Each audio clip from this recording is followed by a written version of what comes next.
সব মানুষের ভালোবাসা পাচ্ছি, ওই জন্য এখানে এসেছি আমরা। পারমিশন নিয়েছি এখানে থাকার জন্য। আরে সেক্রেটারি তুই এই ফাঁকা জায়গায় রেল নিচ্ছিলে? কোথায় বাড়ি কোথায়? কোথায় কোথায় আমরা কাকে আমরা বলছি? রাস্তায় রেল নেবো না, আপনার বাড়িতে রেল নেবো আমি। এটা কে? আমি দীপ ভাই। নমস্কার, আপনারা এতক্ষণ দেখছেন কৃষক সেতু নিউজ বাংলা।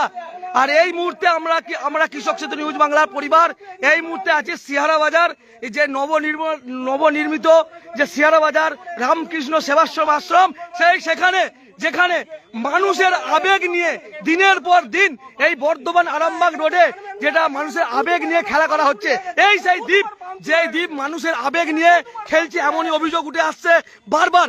আর এই দ্বীপ প্রতিদিন একটি করে ভিডিও বানাচ্ছে এবং মানুষের আবেগ পাচ্ছে। সেই আবেগ পেতে পেতে আজকের যে দ্বীপের চরিত্র দেখুন।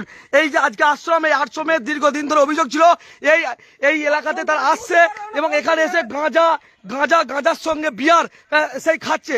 এবং যদিও আজকে সেই ছবি আমরা এই মুহূর্তে আমরা দেখাচ্ছি, এখানকার কিছু স্থানীয় মানুষজন তাদেরকে ধরে এবং সেই ছবি আপনারা দেখছেন এই মুহূর্তে সিহারা বাজার রামকৃষ্ণ সেবাশ্রমের যে নবনির্মিত আশ্রম, সেই আশ্রমের মাঠের মধ্যখানে সেই ছবি দেখেছে। এই মুহূর্তে সেই ছবি দেখছেন সরাসরি কৃষক সেতু নিউজ বাংলার পর্দায়। আর এই সেই দীপ ভাই, যে দীপ ভাইকে সত্যি একটা আবেগ নিয়ে বাড়ি থেকে বেরিয়েছিল, মহাদেবের আবেগ নিয়ে খেলা করছে, সেই দীপ ভাইকে দেখছি, এই দীপ ভাইকে আমরা দেখছি এই মুহূর্তে আপনাদেরকে দেখাবো বিয়ারের বোতল, তারা যেখানে বসেছিল সেই জায়গায় বিয়ারের বোতলের ছবি দেখছেন, সেই ছবি। আর এই মুহূর্তে সেই ছবি দেখছেন সরাসরি আমরা দেখাচ্ছি বহুদিন ধরে।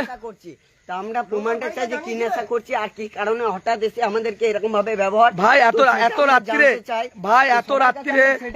এত রাত্রিরে মাঠের মধ্যখানে কি করছো? ভাই এত রাত্রিরে রাস্তার মধ্যে থাকতে চাই, তবে মানুষ কেন এরকম বলবে আমরা সেটা জানতে চাই।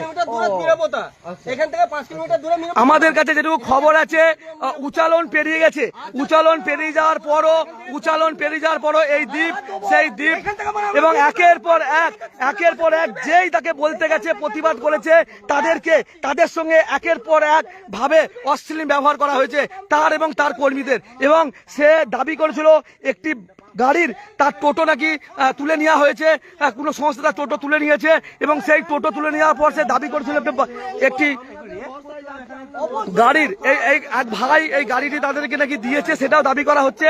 সেটা তার নিতান্তই ব্যক্তিগত ব্যাপার, সে বিষয়ে আমরা আসছি না। কিন্তু মানুষের আবেগ নিয়ে যারা খেলছে, এই যে দিনের পর দিন দণ্ডিঘাটার নাম করে দিনের পর দিন এই আশ্রম এখনো প্রতিষ্ঠিত হয়নি। আশ্রম